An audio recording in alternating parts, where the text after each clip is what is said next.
Yo, trader. So this is just a video, just on a little bit about my freedom formula, how I create a little bit about how I trade. I'm going to show you the old way that I used to trade and yeah, how you can do it too. So yeah, what is the freedom formula? Well, it's all about getting your life back, trading in a way that's sustainable and that you enjoy and provides what you want in life.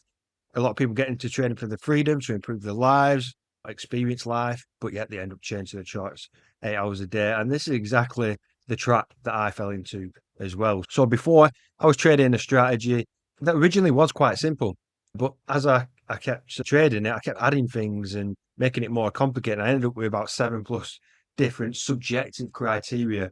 And what this actually did, I'm just going to skip a little bit here. You can see I averaged 8 trades a month, and that's because I probably would have got a lot more sticking with the original system, but because I added so much noise to it, I only got 8 trades a month. So there was a lot of waiting around. If I'm spending 8 hours a day waiting for a setup that might not come, of course, you get impatient, you get burnt out, you get stressed, you might end up taking a trade that you don't want to. So this was kind of like what my day was. It was terrible. I hated it.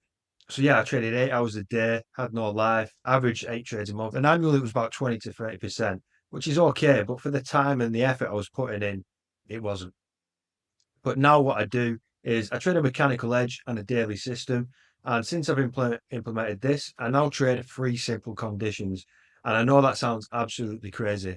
And these are 3 objective rules that I just have to follow. It's just a matter of yes, yes, yes, enter or exit, whatever it is. But yeah, I literally do trade 3 conditions and that's it. And this stops me from overthinking, hesitating. It's just such a huge advantage when you just have less to do. There's less cognitive load, less chance of mistakes, and less overthinking. So it's just so much better when you did this. And I'm going to go over how I did this as well. So yeah, and now I trade 10 minutes a day. So using a daily system, it dramatically decreased the amount of time I spend at the charts. So yeah, 10 minutes is all I need to do now. It's a mechanical system and I trade 10 minutes a day. I come to the charts, go through my watch list. It's really easy to spot. I'm only looking for 3 simple conditions. So if the first one isn't lined up, then I just go to the next one, the next one, the next one. That takes me a minute, honestly, super easy. And then, yeah, if any trades need entering, I'll do that or exit any, whatever needs doing. And I actually average more trades with a daily system than I did with the day trading. I know this is absolutely shocking. I take 10 to 15 trades a month on average, totally normal for me. And this shocks a lot of people when they hear this because when you think the daily system, you think, "Oh, I'm only going to trade 1 trade or something like that a month." No, I kind of trade mine like a day trading system in a weird way because I'm in and out of trades pretty fast. So the ones that aren't working, I get out of them fast. And the ones that do, I stick with them. That's how generally my system works. My philosophy, right? The ones that don't work, cut them fast. The ones that do, stay with them, let them make the money. So that's generally how I trade a little bit. And annually, on average, with my portfolio of markets, I make about 58% a year on average, and sometimes really, really good years. So, like last year in 24 was a triple digit year. We made over 100%. So we can get years like that. But yeah, on average, if you go through all the years, it's about 58%, which I'm really happy with. And that's risking 1% of my account. So let me go over to the charts and just show you a little bit about how I used to trade. So I used to look for MW divergence and it worked really well. So what I'd look for is a high, a pullback, another high, and I'd want to make sure that there was a divergence on the RSI. So if we look here, let me just do that and just bring up this RSI a bit more so you can see it. So you can see, it's doing the opposite. And I'd trade round about here and just get a short move. If we go to the Bollinger Band, started off originally with just a Bollinger Band rejection, you can see, and then enter on that, get a little move. And that was the basic original strategy. It was really simple. But then I just started adding other conferences, like the speed of the move had to be a certain shape, and then I had to have liquidity to the left, stuff like that. Then there was imbalance, and then I just kept, oh, then there was support and resistance. It just got more and more and more.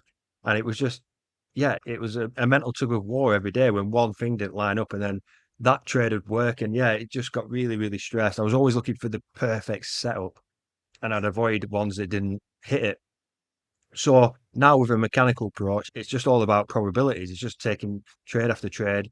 Every trade is just a data point. what I'm after doing is just letting the law of probabilities play out. It's just a probabilistic mindset I have now with a mechanical system, and it's totally freed up the mental gymnastics that I used to do. So yeah, that was basically how my strategy worked. I just get adding and adding. So the next thing I wanted to talk about was how can you start implementing this freedom formula? Well, the first thing I recommend is start looking at higher timeframes. That's simple. That's going to really reduce and cut things down, give you your time back.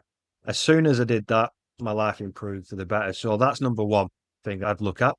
Even if you go up a few time frames, you'll notice a difference. If you're on the 5 minute and you go up to the 15 or the hour, you're gonna have a lot more peace. You're gonna have more time and stuff. So at the very least, look at doing something like that.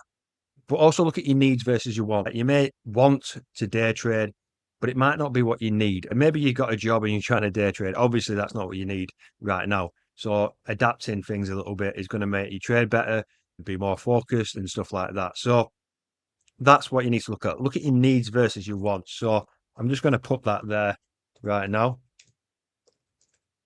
You may want to trade like that person on YouTube who's got this beautiful looking strategy, but it might just not fit you, okay, and your goals and things like that. Everyone's got different beliefs, risk profiles, psychological makeups. And you need to adapt it, but also to your lifestyle and goals and stuff. So there's a lot that can go into it.